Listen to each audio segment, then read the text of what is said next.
It's my feel-good breakfast show.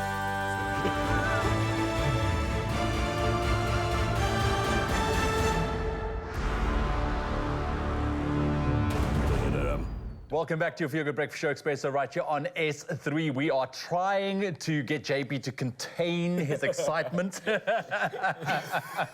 Because, listen, there's some high energy happening here. And for good reason, because this looks absolutely epic. We are talking about Spider-Man across the universe. We just had a... Spider-Verse, sorry, across the universe. If you don't know the comic books, it don't matter. Watch it. You know what? We saw some of the clips earlier, and listen, my man, it looks incredible. But now we got to get your take on it. Yes, for sure, which I've been trying to restrain myself from just saying during the summary segment of the show. Now for JP's review. What can you say about a movie that has 1,000 animators working simultaneously on it? All at really? Once? That much, eh? Imagine me the director for that. Okay, guys, are you getting the feel right in that department? Did the ankle do the right thing in that one? No, I don't like how much eyelid there is in that. Imagine being on that WhatsApp group, eh? And there's like the secret group against the executives and the ones like, oh, the anti-boss group. We might know about those. So, yeah, the scope, the size, the scale of this is just ridiculous. But I tell you what, the people themselves have to talk about it too.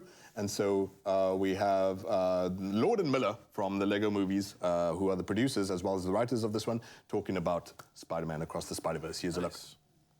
My name is Miles Morales. I'm Brooklyn's only Spider-Man, and things are going great. So is that a costume? Unfortunately for both of us, this is skin. Oh, damn. We wanted to be even more innovative and unexpected on this film than we were on the last Spider-Verse. Just when I personally thought it couldn't get any bigger and better, I was so wrong. There's an elite crew with all the best spider people in it? Who's the new guy? We start in Miles' universe, and he gets to go to all these other worlds. This is unbelievable. Each has its own style, like it was from a different artist. And also, we have a visually diverse array of spider characters. And they're really unlike anything you've seen. Anything is possible in animation. It can look however you can imagine it. It really brings you into the world, into the universe. There's folks all over the world working on this. We have this massive crew of 1,000 people bringing creativity and out-of-the-box thinking to every shot in the movie. The opportunity is there to tell a story visually with a scope and scale that's really difficult to do in live action. I want the full movie experience. You can't mimic that with a movie like this. You gotta go see it on the big screen. 1,000 people working on this anime, and this is insane, man. It is but I mean, the largest animation project in human history. Serious? Yeah. Obviously, they're going to be all sorts Explains the feelings. Yeah, for sure. Ridiculously, I mean, how they achieved this is unbelievable. So speaking of this whole universes thing, you saw there, for example, there's Mumbai, like Manhattan, but Mumbai, because there's an Indian Spider-Man voiced by Karan Soni. And why I'd mention that is because there's such light and day differences between certain styles, because you're trying to make one universe look distinct from the other. But good grief, guys, how does it blend them in such a seamless way? You might say, consider Thor, the last Thor that we saw. Yeah. They go to a sort of another universe, or even say Doctor Strange in the Multiverse of Madness. Yeah. And it's like, oh, cool, okay, you gave everyone pink moustaches. It's like, I guess that could be a difficult, but they are so sharply different in Across the Spider-Verse, and yet what they achieve as animators is a weird blending that doesn't make you go, that's a bit jarring, I get it. We've suddenly got Ewan in a Zorro costume, so there's this distinction. And so it's so blindingly obvious, glaringly obvious. Whereas in this, it is just visual poetry throughout. Tell you what, so speaking of visual poetry, I'm going to start with the start of the movie. So this is going to be a 2-hour review. This is a hostage situation now. Somebody get the popcorn, please. So starting with, the animations at the start for the studio's logos. Yeah. That's where I'm starting. No, don't worry. I won't hold your time too long. I really wanted to ask you something, though, man. Yeah, go for it. Get into the technicalities of this. I don't see any imagery here that is bang in your face.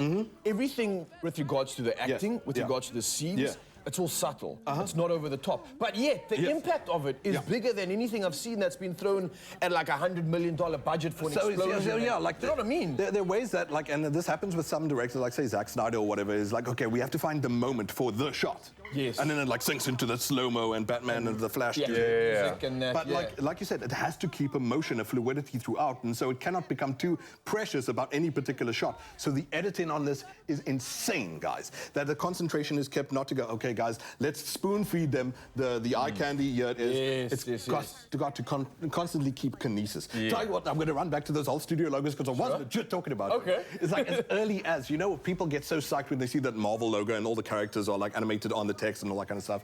Yeah, obviously they do a similar thing, but it's done in a pop art style of different sort of decades and ages of, say, United States pop art.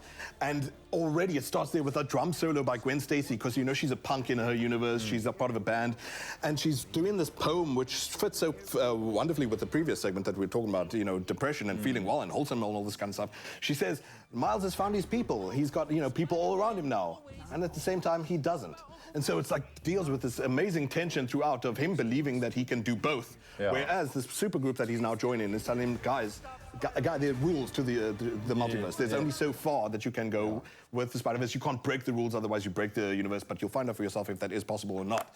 But guys, seriously, such a huge salute to three of the greatest exports of the United States, which is jazz, hip-hop, and pop art.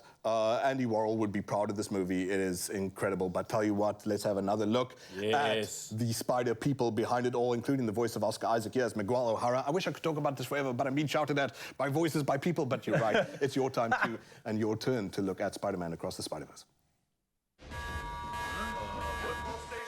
Drop what you're doing and stop Spider-Man. You? Wait, you? Miles Morales. He's entering Sector 4.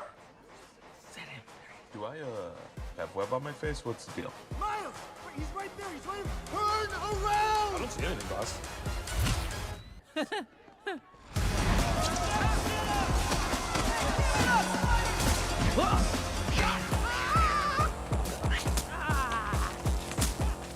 Taking any damn winner?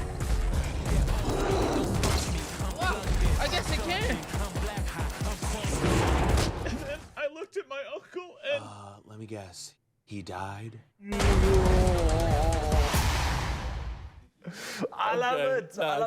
It's a piece of moving art. I tell you what, and I've said this to our director actually as well, is that the only other way that you're going to get to see this with your whole body, if you miss it in the cinema, is if you go to MoMA, the Museum of Modern Art. No, I'm not even joking. What you're watching here is a masterpiece. Ridiculously, other critics have said we need a scale, and they're probably correct, higher than masterpiece, but JP can only give this a sorry little 10 out of 10. What do you mean? Flawless movie and a declaration of war on mediocrity of superhero movies. Has it ever happened before? A declaration of war. Not often, is, and a visual feast. It doesn't matter your age. Do not be put off by the fact it's a superhero movie. Take your grand to see this. If you've got two eyes, if you've got 2 ears, watch it on the largest screen you can. It is incredible. I don't know what to say after that. Say no more. Yeah, say no more. Done. Go watch it.